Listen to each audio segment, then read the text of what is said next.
In this section, we'll give an overview of the cultural dynamism in the 1920s. A booming economy really helped transform the way people live their lives, not only how they earn their living, but also their attitudes. It was much different than the Victorian culture of the Progressive Age. Of course, not everyone welcomed such changes, and the 1920s, like every decade of change, witnessed much cultural conflict. It's no wonder that many people have referred to the 1920s as the Roaring Twenties or the Jazz Age. The economic boom of the 1920s wasn't so much new products invented as it was inventions mass produced and marketed more to middle America and the middle class. There are a lot of people in middle America and middle class, and so when these products became cheap enough for them to afford it, there was an economic boom. But these products also changed the way America lived. It changes their culture. And so now I'm going to turn to the way this culture changed, and we'll discuss not only the changes themselves, but those who resisted it. One of the most significant changes was the rise of consumerism. Before, there was an emphasis on saving and production. If you saw something that was, say, $1,000 and you couldn't afford it, well, you saved from month to month and you could buy it right out. The only place you would get a loan would be for a house, a mortgage, and you get it from a bank. With the 1920s, you see the rise of consumerism. So if you see an emphasis on having and spending and buying more, and if you see a product that's $1,000, you can take it home now and you can pay a down payment and pay for it later. So there's a tremendous expansion of credit. And this is going to cause the economy to boom in the short term. But as this graph here shows, it's courting disaster because at some point people's credit will be, you'll spend all your money and your credit will be extended too far. For one example, here is a 1920s toaster. Electric toasters became the rage. And we have electric washing machines that are much more quicker and easier than washing boards.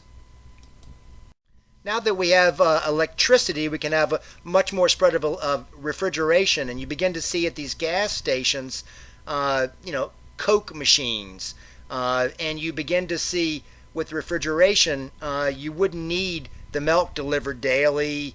It really profoundly changes the way Americans live, as I've probably repeated myself here. There are a lot of reasons for this rise in consumerism. Obviously, the economic prosperity, people are going to buy more when they have more money. But it was also the beginning of installment buying, a great increase in the rise of business credit and consumer debt. Car makers like Ford allowed you to buy on credit. They put money down and then you would, take home the product and pay them monthly installments with, of course, interest. Before, the only loan that one would take out would be a mortgage from a bank. And now people could buy products and have them now and pay for them later, of course, again, with interest. That's the essence of consumerism. A society focused on consumerism led to the rise of the advertising industry. You begin to see along those paved roads with electrical wires, billboards along highways. How modern is that? You begin to see people telling you, you really need this product. It's going to be a growth in a whole new industry called the advertising industry. They don't just dispense information, they sell the product. You may not need it, but they're going to convince you you should get it. The advertising industry was centered on Madison Avenue in New York City, and they promoted things like annual shows of style. Ties get wide, ties get short, skirt lengths go up, skirt lengths go down. Every year you've got to have the latest fashions. It was a way to make money, to get Americans to continue to buy. Perhaps the most important product, not only economically but culturally, was the automobile. When one sociologist, it was Newfield, asked the workers at a factory how their life was changing, The subject responded, quote, "Why on earth do you need to study what's changing in this country? I can tell you what's happening in just four letters, A-U-T-O, A-U-T-O, unquote." The cars were profoundly changed American life. I have already mentioned the growth of suburbs and its economic impact, but these suburbs would often have garages. And, before you only had garages where if you had a horse carriage and you were wealthy, but they had things like bay windows. These suburbs had tree-lined streets. The houses were semi-detached. This process was not only an economic boom, but it changed the way Americans lived. Cars meant the breakdown of isolation of rural communities, especially on the plains where there's a lot of great distance. If you were in a community, say 500, 300 miles or so from a city and there was no car, you literally were almost completely isolated. But now cars could get you to that big city. And as this process spreads later on in the 40s and 50s and 60s, you're going to begin eventually to see the end of the small town America. People would commute into the cities to buy what they needed. But cars meant the beginning of family vacations. And, they'd also brought down the erosion of the traditional family unit. Again, I alluded to this when I talked about Henry Ford. Young people welcomed the freedom from parental restrictions. One parent complained that a young person could jump in a car and drive to a dance in a city on a whim, quote, with no one's permission asked, unquote. It's getting so a fella has to make a date with his family to see him, complained one father. The automobile also helped the standardization of American culture. I'd mentioned the standardized tires earlier, but millions tugged around in the identical black vehicles.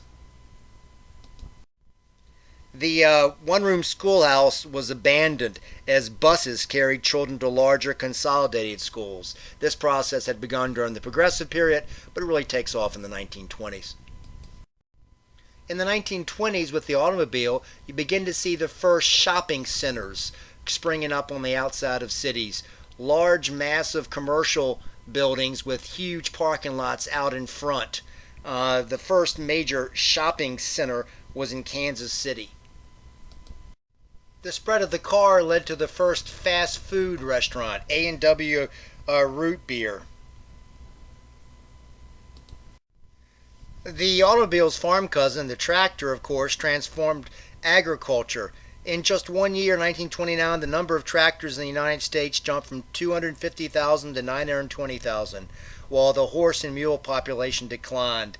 Again, this is sort of a mixed blessing. It meant more production, more food, but it continued declining prices for a farmer.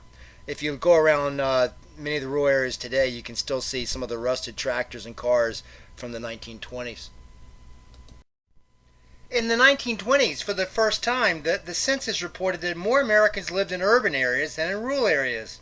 The 1920 census reported a dozen cities of 600,000 or more, with New York City at nearly 6 million leading the way. In general, urban culture was faster pace of life. There were more options and experiences, but also more crime and poverty. This concludes the introductory section on American culture in the 1920s.